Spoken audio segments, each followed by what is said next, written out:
Le jeu vidéo Portal tourne autour d'un appareil de science-fiction capable de créer un portail reliant un endroit sur le mur ou le plafond ou le sol à un autre endroit. Et les objets du jeu ou le joueur lui-même peuvent essentiellement passer instantanément d'un côté à l'autre du portail. Notamment, un objet qui entre par une des extrémités du portail avec une certaine vitesse va quitter l'autre extrémité avec la même vitesse. Bien que si les portails ne sont pas orientés dans la même direction, alors l'objet va sortir dans la nouvelle direction. Mais sa vitesse, elle, restera la même. Et cela nous mène, en apparence du moins, à un paradoxe. Que se passe-t-il si l'une des extrémités du portail est elle-même en mouvement ? Est-ce qu'un objet immobile va apparaître de l'autre côté avec une vitesse à 0, puisqu'il n'avait pas de vitesse avant d'entrer ?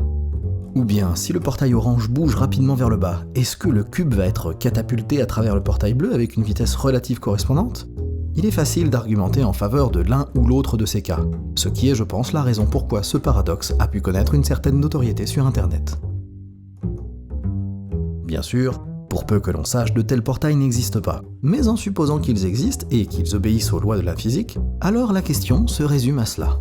Si des objets entrent et sortent des portails avec la même vitesse, alors, par rapport à quoi mesure-t-on cette vitesse ? Car dans notre univers, il n'y a pas de cadre de référence absolu dans lequel on mesure des vitesses et des célérités en elles-mêmes. Les célérités sont toujours déterminées relativement à un autre objet. Voici donc quelques options. Peut-être qu'en passant par un portail, l'objet garde la même vitesse par rapport à l'environnement. C'est l'option A. Ou peut-être que les objets conservent la même vitesse par rapport à la moyenne des positions des portails, sauf que mathématiquement, c'est la même chose que mesurer la vitesse par rapport à l'environnement. Donc, toujours option A. Peut-être alors que la vitesse d'un objet par rapport au portail qu'il entre est la même que la vitesse qu'il a par rapport au portail dont il sort. Ça, c'est l'option B. Ou alors, l'objet peut entrer et sortir avec une vitesse constante par rapport au portail qu'il n'utilise pas sur le moment, ce qui est une possibilité valide même si un peu bizarre. Le truc, c'est que toutes ces options sont cohérentes avec ce qu'on peut voir dans le jeu vidéo, parce que dans le jeu, les portails ne bougent quasiment jamais par rapport à l'environnement.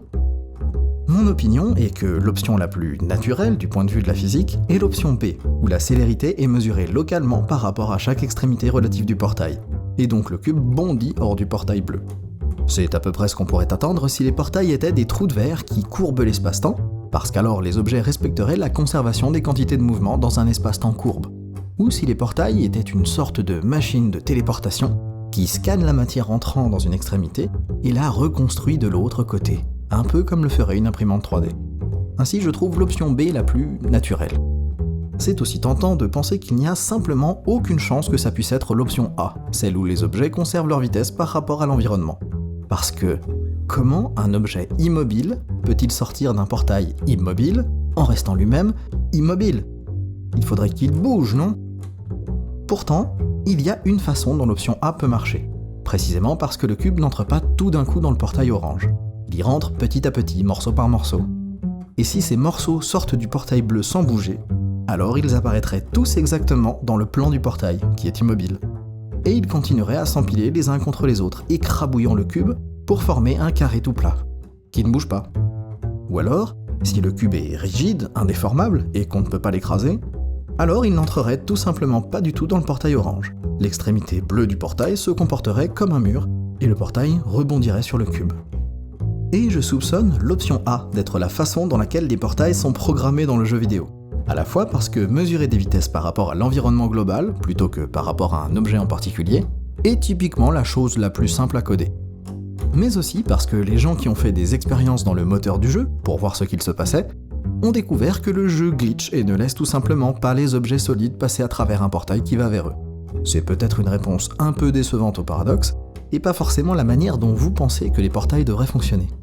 Et ce n'est pas grave, on n'est pas obligé d'être d'accord avec les développeurs du jeu. Pour moi, la morale est que le paradoxe des portails n'est pas un paradoxe. La réponse dépend de la façon dont les portails marchent, et en définitive, vu que les portails sont fictifs, c'est vous qui choisissez comment ils marchent. Ce qu'il devrait se passer selon vous en dit plus long sur vous, si vous pensez plutôt comme un programmeur ou plutôt comme un physicien. Ainsi, je vous laisse une dernière énigme de portail à résoudre. Et si au lieu de descendre vers le cube, le portail orange était en train de bouger latéralement sur le sol et que vous laissiez le cube tomber à travers? Est-ce que le cube bondit verticalement du portail bleu? Est-ce qu'il rebondit contre le portail orange? Ou bien est-ce qu'il bondit avec un angle du portail bleu?